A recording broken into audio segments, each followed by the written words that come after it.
নমস্কার। এখন আপনারা দেখছেন জ্যোতির রান্নাঘর। দেখুন আজ আমি গ্যাসে কড়াই বসিয়ে কড়াই গরম করতে দিয়েই চলে এসেছি। এক এক করে উপকরণ দেবো আর আপনাদের বলবো আজ আমি কী বানাতে চলেছি।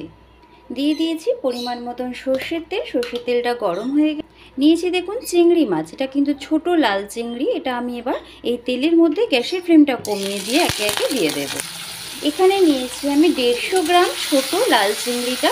আমি এখানে অল্প পরিমাণে তেল দিয়ে এটা মোটামুটি 7 থেকে 8 মিনিট একদম গ্যাসের ফ্লেমটা লোতে রেখে ভেজে নেব। তবে গিয়ে চিংড়ি মাছটা ভীষণ সুস্বাদু হবে।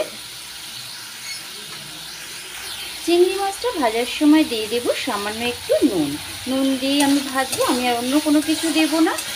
আপনারা যদি ভিডিওটি স্কিপ না করে দেখেন অবশ্যই বুঝতে পারবেন আমি আজ কী রান্না করতে চলেছি। দেখতেই পাচ্ছেন চিংড়ি মাছটা সম্পূর্ণ ভাজা হয়ে গেছে। এখান থেকে দেখুন তেলটাও ছেড়ে দিয়েছে। এবার ভালোভাবে তেল ঝরিয়ে তুলে ফেলবো। চিংড়ি মাছ ভাজা তেলের মধ্যেই আমি একে একে দিয়ে দেব। দেখুন লম্বা লম্বা করে কেটে রেখেছি গাটি কচু আর আলু। আমি ঠিক এইভাবে কেটেছি। গাটি কচুগুলো আমি যেহেতু ছোট নিয়েছি বলে এইভাবে কেটেছি। এখানে আমি আলু দিয়েছি একদম ছোট সাইজের 2খানা আলু।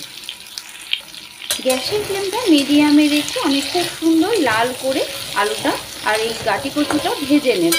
মানে মোটামুটি লাল হবে, খুব বেশি লাল করতে হবে না। দেখতেই পাচ্ছেন গাটি কচু আর আলুটার গায়ে একটা মিষ্টি রং ধরেছে। এই সময় আমি গ্যাসের ফ্লেমটা একদম কমিয়ে দিয়ে এগুলো তুলে ফেলবো। ওই একই কড়াইতে একটু তেল দিয়ে দিলাম শুকনো লঙ্কা, দিয়ে দেব সাদা গোটা জিরে। ফোড়নটা 3 সেকেন্ড মতন একটু নেড়ে নিয়েছি। মিষ্টি একটা সুগন্ধ উঠেছে। আপনারা তো দেখেইছিলেন আমি কতটুকু পরিমাণে তখন তেল ব্যবহার করেছিলাম চিংড়ি মাছটা ভাজার সময়। এবারে দিয়ে দেব কিছুটা কেটে রাখা কুচনো পেঁয়াজ। এখানে আমি ছোট পেঁয়াজ 2খানা ব্যবহার করেছি। পেঁয়াজটা একটু নরম হওয়া পর্যন্ত আমি ভেজে নেব। গ্যাসের ফ্লেমটা কিন্তু এখন মিডিয়ামেই আছে। পেঁয়াজ নরম হয়ে গেছে। দিয়ে দিলাম টমেটো কুচি। দিয়ে দেব এখানে স্বাদ অনুসারে 3 থেকে 4টে চেরা কাঁচা লঙ্কা। আপনারা আপনাদের স্বাদ অনুসারে দেবেন। এইবারে একে একে দিয়ে দেব সমস্ত মশলা। দিয়ে দেব গুঁড়ো হলুদ, দিয়ে দেব জিরে গুঁড়ো। এখানে আমি দিলাম 1.5 চামচ পরিমাণে জিরের গুঁড়ো।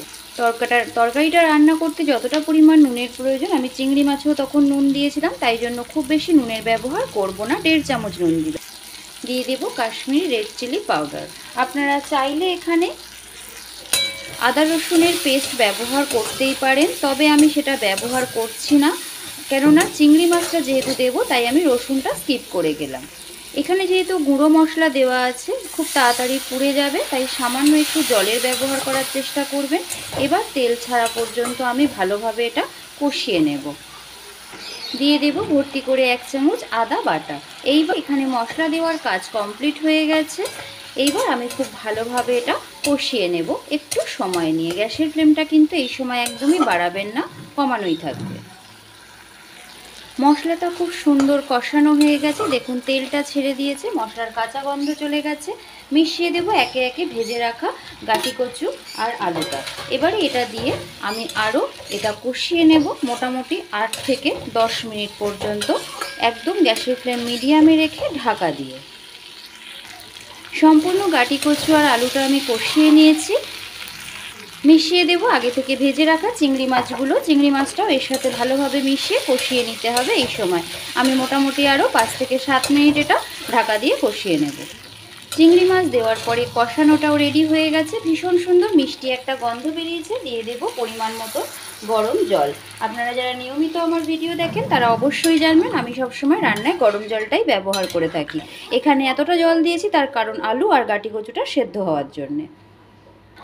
এইবারে আমি এই সময় ঢাকা দিয়ে এতক্ষণ পর্যন্ত আমি রান্না করব যতক্ষণ পর্যন্ত গাটি আর আলুটা সেদ্ধ না হয়ে থাকে। আর এই সময় কিন্তু অবশ্যই নুনটা আপনারা দেখে নেবেন। ফিরে আসছি তরকারিটা সম্পূর্ণ সেদ্ধ হওয়ার পর। ফিরে এলাম সম্পূর্ণ তরকারিটা সেদ্ধ হওয়ার পরে।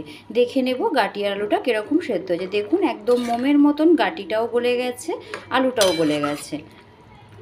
সম্পূর্ণ তরকারির স্বাদটাকে ব্যালেন্স করার জন্য দিয়ে দেবো একটু চিনি। আপনারা চাইলে চিনিটা এখানে স্কিপ করেও যেতে পারে, তবে চিনিটা দিলে পরে স্বাদটা ব্যালেন্স হয়। দিয়ে দেবো কিছুটা ফ্রেশ কুচনো ধনেপাতা। যদি হাতের কাছে ধনেপাতা না থাকে তাহলে স্কিপ করবেন, কোনো সমস্যা নেই। তাহলে একটু গরম মশলা দিয়ে দেবেন, তাহলেও এটা খেতে ভীষণই সুস্বাদু হবে। এটা সম্পূর্ণ একটি রিকোয়েস্টেড ভিডিও। যারা আমার ইউটিউবে রেগুলার আমার ভিডিও দেখেন তারা অবশ্যই জানবেন। এক দিদিভাই বলেছিলেন চিংড়ি মাছের কিছু দেখাতে, এটা আমি আমার চ্যানেলে দ্বিতীয়বার চিংড়ি মাছের একটা রেসিপি আপলোড করতে চলেছি। তরকারিটা রেডি হয়ে গেছে, গ্যাসের ফ্লেমটা বন্ধ করে নামিয়ে ফেলবো। দেখুন সম্পূর্ণ কত তাড়াতাড়ি রেসিপিটি হয়ে গেল। এতক্ষণ ধরে আমার ভিডিওতে জুড়ে থাকার জন্য আপনাদের সকলকে অসংখ্য ধন্যবাদ। ভালো থাকবেন, সুস্থ থাকবেন।